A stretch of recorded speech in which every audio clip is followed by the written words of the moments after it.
This particular mosque, Makkah Mosque, was built in 2003, so we've been here 5 years. But we wanted to have a mosque which can blend in the local surroundings, as well as retain that element of being a Middle Eastern mosque.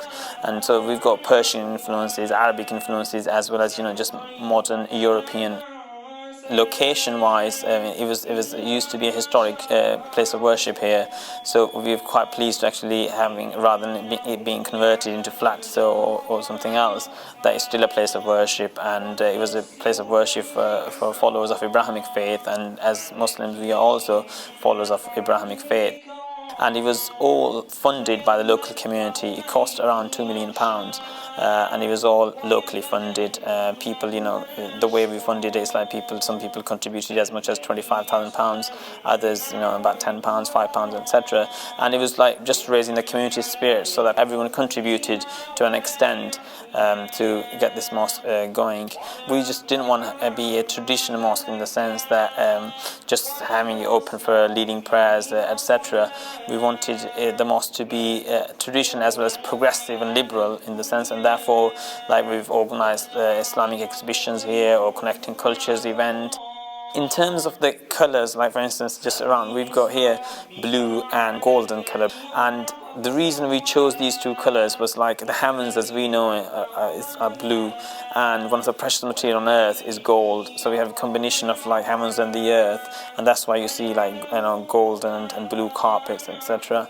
And then inside the dome, all the colors that have been used either outside or inside have been used inside the dome, and it was just like bringing the floral harmony, combining the heavens and the earth. Except one color, the lilac, the pink color, has not been used in any mosque in the UK. We thought we'd give a soft touch to that. And nowhere else in the UK there's so much calligraphy inside the dome as here.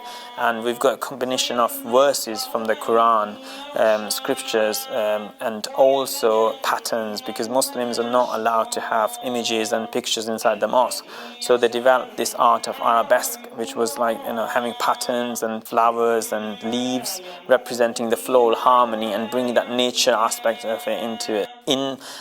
Just in the last two circles, that's chapter 55 of the Quran, and it's a very unique chapter because it addresses the reader or reciter directly. So, and also the theme inside the dome is mercy, and therefore this chapter is called the Merciful, referring to God Almighty.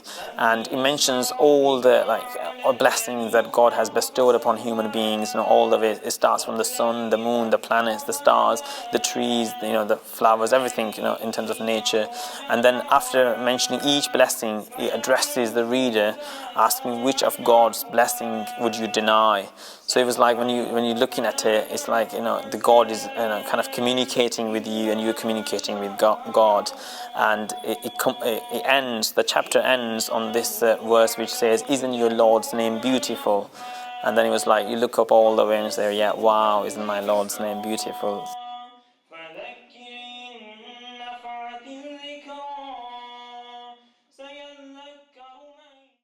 This is a very personal shrine. It's important to have candles because it's the light and incense, and there's usually water as well, but I don't have water. I've got these items because they're for me. That's my grandmother's bowl, and she's long since dead.